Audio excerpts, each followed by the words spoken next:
Bring the meeting to order. Please take your attendance. Sure, Mr. Chairman. Mr. Reinhardt is excused. Simpson. Present. Cleary. Here. Epicora. Here. Larillier. Here. Miller. Present. Rosano. Here. Curley. Here. And Smith. You have a quorum. Thank you. Please, approval of the previous minutes. Motion, second. All in favor? Aye. Opposed? It is passed. Item 2 is a public hearing on proposed local law number E for 2024, a local law of the County of Albany, New York, amending Chapter 146 of the Albany County Code to include a prohibition on the usage of hazardous waste ash and products. Mr. Simpson is a prime officer.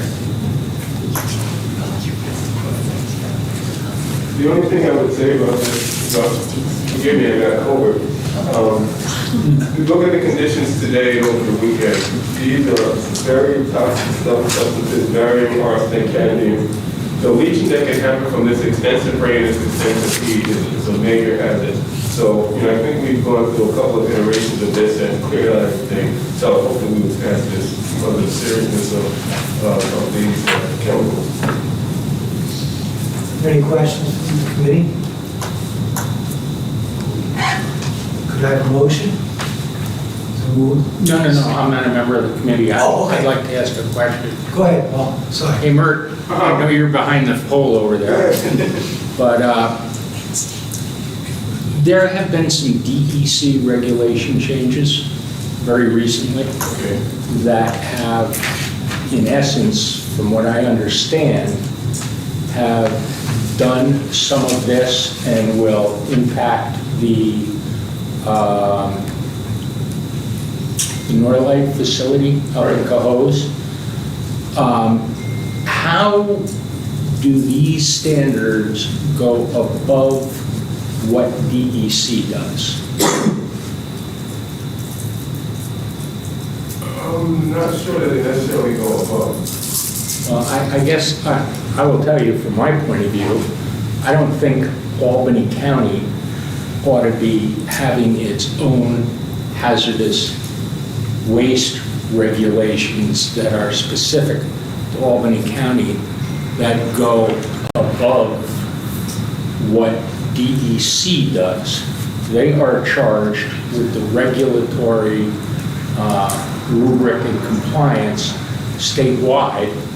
And I think it's personally, I understand what you want to do and I understand why you want to do it. I think it is fraught with peril for us and our, I don't know who our scientific experts are that work for Albany County, and I don't know who our scientific experts in Albany County are who are going to regulate this and enforce this. I don't know if we are going to be doing testing. I don't know what we're going to do, but that's all DEC's mandate.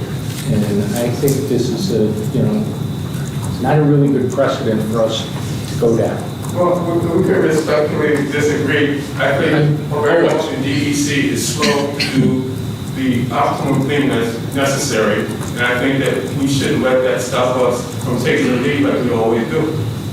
Well, that's why I asked what this does specifically above and beyond what DEC requires. And I'm not sure, I mean, has anybody got an opinion from the county attorney that we can do our own environmental regulation that is superior to DEC's regulatory structure?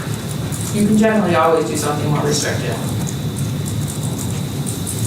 I understand what you said, but a lot of these things get struck down, and I'm just, I would like to have the answer. What does this do more than what DEC does? I mean, we have folks on our own committee that used to be the legislative counsel for DEC.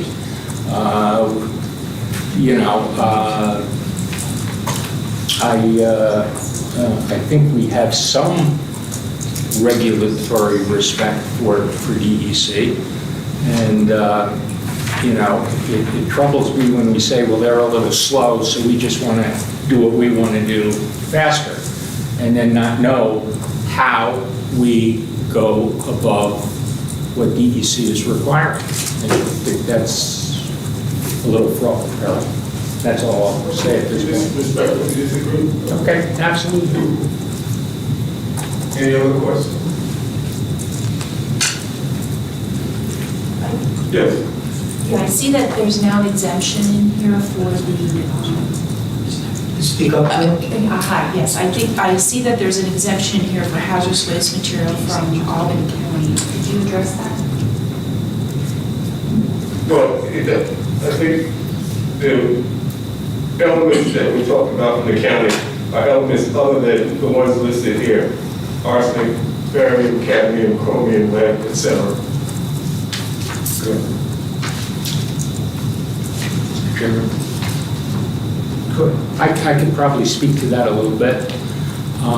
The Albany County Sewer District has an agreement with the Town of Colony landfill where the Albany County's ash is deposited locally under Colony got what's called a beneficial use determination, that the ash from the Pure Waters Department would not violate and can be put in a permitted double-line sanitary landfill. So Albany County doesn't have to truck its waste out to Canandaigua, where the big hazardous waste landfill is, at a huge expense to the member communities of the water district. But it also should be known, and most people here don't know it, that we are currently under consent order in the at the Albany Pure Waters plant, because our temperatures, because of the interim heating and cooling cycles, we don't incinerate constantly. So every time they preheat the incinerators, we go beyond the acceptable norms for disclosure. We've been under consent order for years. So I think it's kind of interesting that we would say, we're not going to hold ourselves responsible to these standards, but we're going to hold everybody else in Albany County to it. And I understand why you're doing that, because you're looking to save the county money. But, it is sort of an interesting tactic that we can continue to do what we're telling everybody else they can't do, and we're doing it under determinations from DEC. So, does that help? Somewhat. Any other questions? Got a motion? Second? All in favor? Aye. Opposed? Passes unanimously. Item 3 is tabled pending public hearing. Item 4, we need a motion to table. We have not gotten any information from the law department. It's a motion. Second? Jeff, second? All in favor? Opposed? Passes unanimously.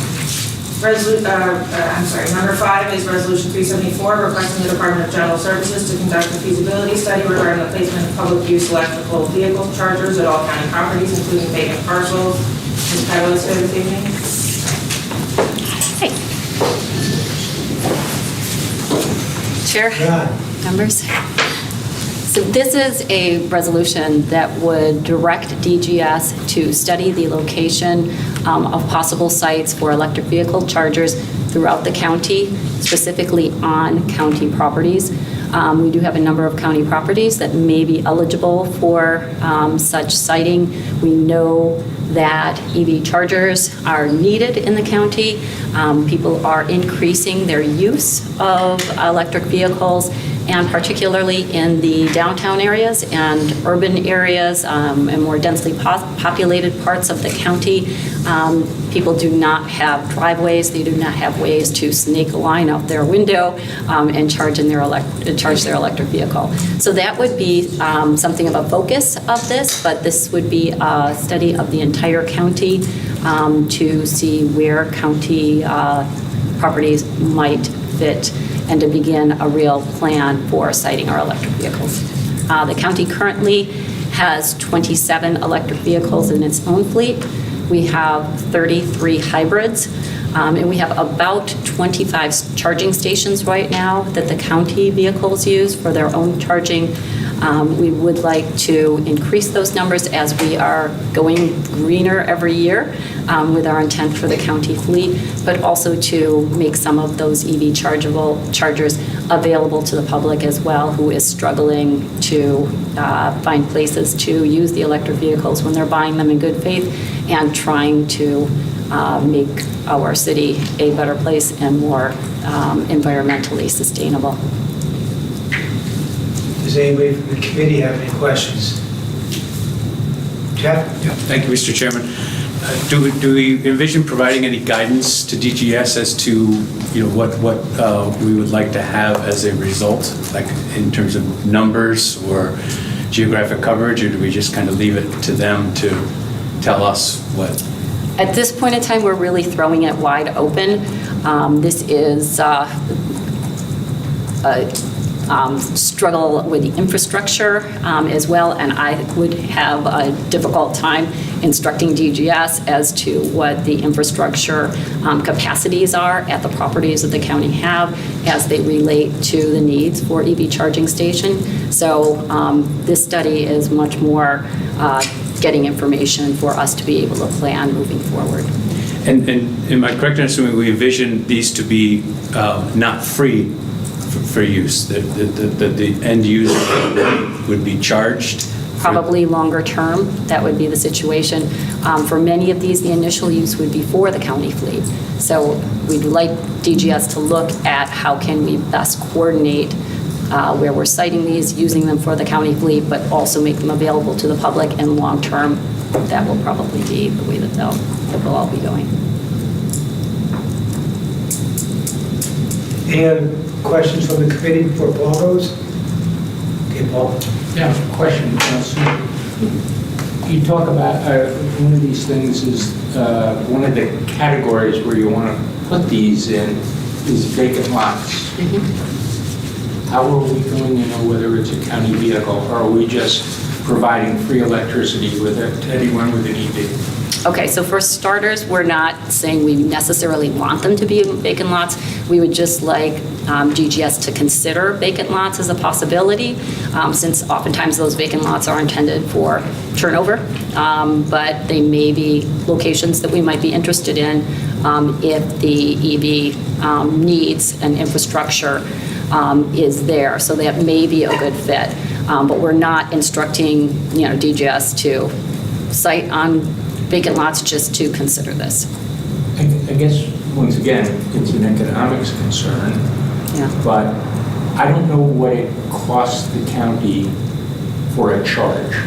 If you go to a commercial charger somewhere, I don't even know how that works because I don't have an EV. And I understand that part of the goal here is that you have a lot of city dwellers who don't have a driveway, can't put in a charging station, and I am concerned that we're giving away free electricity to people, and we're subsidizing without any control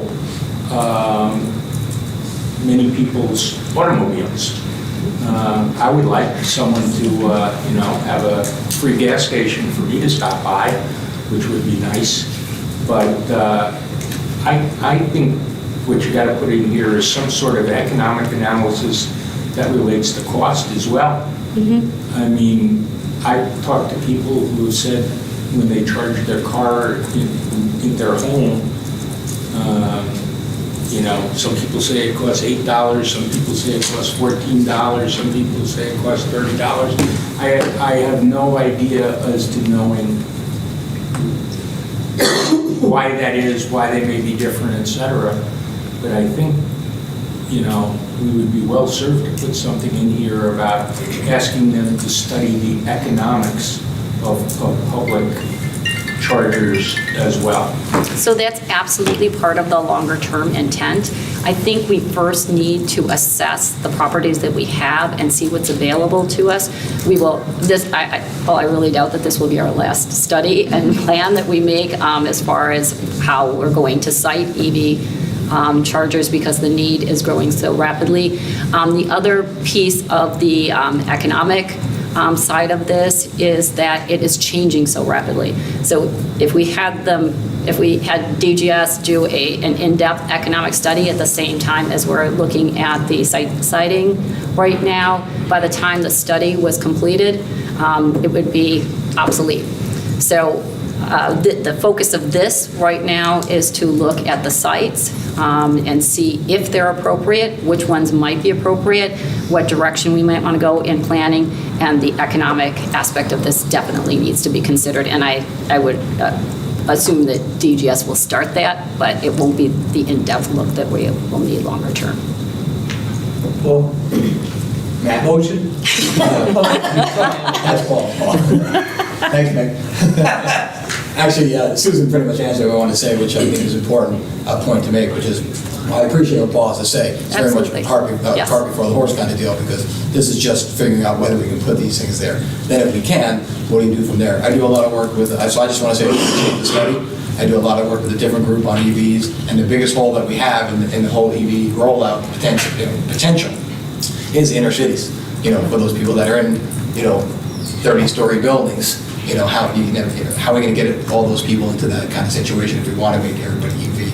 Because there's just not the capacity right now, the space to do that. So how do you handle the inner cities and that? And I think this is a great idea to at least get us started looking at whether we can even do so, and then we can get to the economic parts. We got to see if we can put them there first. Bruce, you have someone from the committee? I'm going to chair. As far as the economics are concerned, calling EMS, if they need gas, they go to a gas station and they have a card. I'm sure that the same kind of principle would work with an EV kind of thing, so that only people who were driving the county cars. Oh, county cars, yeah. Right. I don't have a problem with county cars. Okay, right, but I think that unless you have a card, you can use the That's not device. Not what they're saying. They're saying free EVs. No. This is just to identify the sites right now. And right now, our sites are largely, if not almost wholly, devoted to the fleet. But we have members of the public who are seeing these and saying, the fleet's only using them for 6-8 hours a day. Could we get some additional value to this? So that is something that I think we should consider as we're looking at these sites. But in that context, saying to the public, yes, we would consider allowing you to use it on a paid basis or on a free basis? Longer term, all of these are going to. When you say longer term, I mean, the first day that it's made available to the public, will the public pay for that benefit? That will be part of the economic study. This is just seeing if we have the infrastructure and the capacity on county properties to explore this. Yeah, I think it's a great idea. I have 2 EVs. One is 100% EV and one's a hybrid. And I've been talking to Susan about this because we had an electrician mount an actual charging station right outside our house. So, looks like a gas thing. It's not plugging it in, into kind of what you said, you rig it up by plugging it into a regular outlet, and it does charge much faster, just like a regular EV charger. It did occur to me, though, how convenient that is, and it makes our commuting using all EV possible. But for people in the cities, I started thinking about it, like, how do they even manage? because there's not accessibility widely. I think this is a great first step to do an assessment, figure out where are there county properties that we could offer EV charging. Our town hall right across the street from me has EV chargers. You do pay, there's an app, you pay at the co-op, you pay everywhere. So I would imagine that's the direction we would go if we're going to make these available to the public.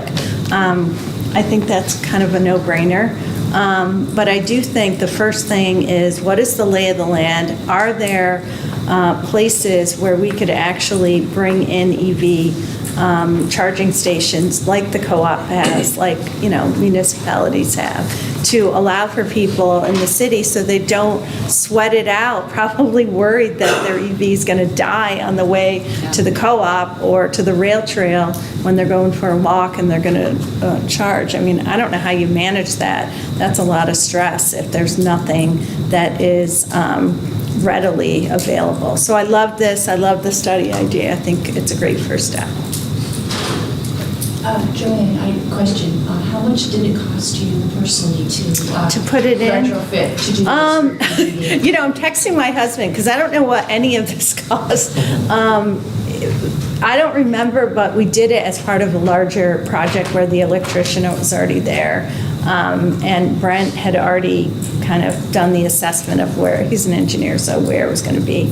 I did ask him, kind of going to your question, Paul, like, how much does it cost? Do you see an increase in our electric bills? And apparently the engineer in him hasn't even done that assessment, so it's modest enough that it's not, kind of worthy of digging in. I don't even know what it costs across the street to do it, because we never use that because it's in the house. But I think we need to be proactive at making charging stations available, because that, like Matt said, that is the sticking point that is kind of now not allowing us to move in a faster pace toward EVs. And I would hope that with that study, when noting where they're available in the county, there's also suburban communities, one that may not, you're an older subdivision, your house is wired an old-fashioned way, hard to maybe retrofit, and that would be beneficial also to suburban areas as well. Although my house is 120 years old, so it works in my house, it'll work anywhere.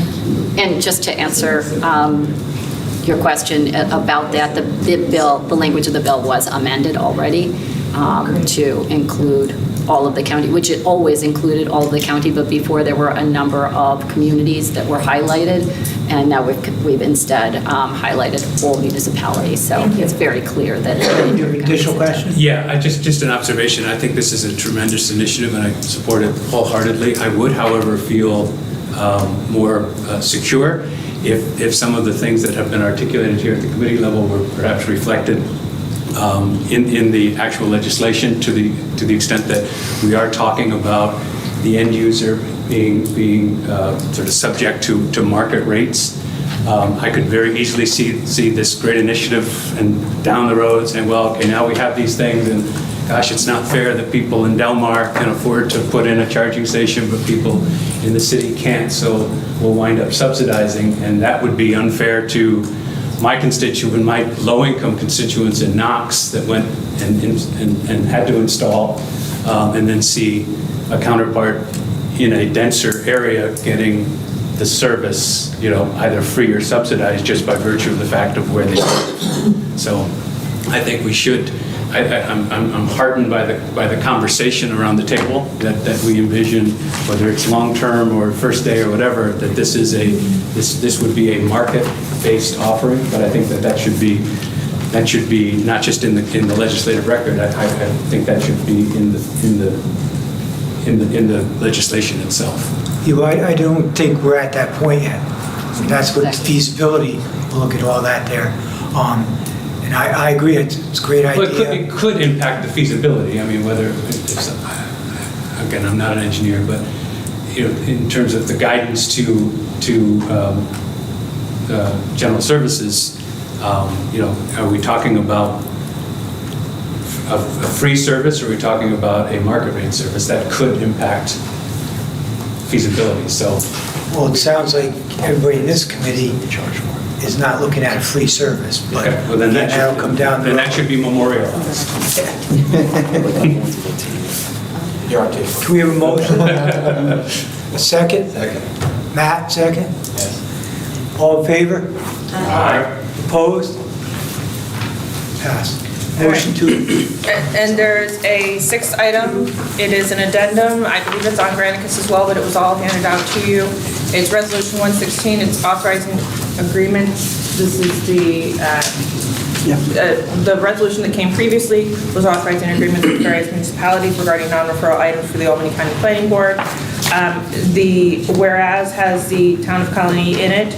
The Town of Colony was inadvertently omitted from the resolved clause.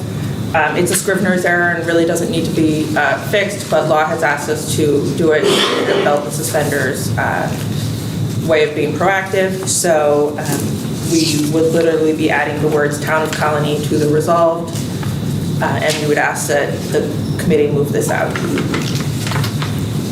How does this compare to the one we just tabled? That would be additional non-referral items then? No, this is one that was previously passed. Right. The other one is Specific to Colony? Is specific to Colony, The yes. ones that are for all the municipalities? Yes. Just to be sure. Clear. Thank you. any other questions? Motion. Motion, Second. second? All in favor? Aye. Opposed? We have a motion to adjourn? Second? Second, all in favor? Thank you.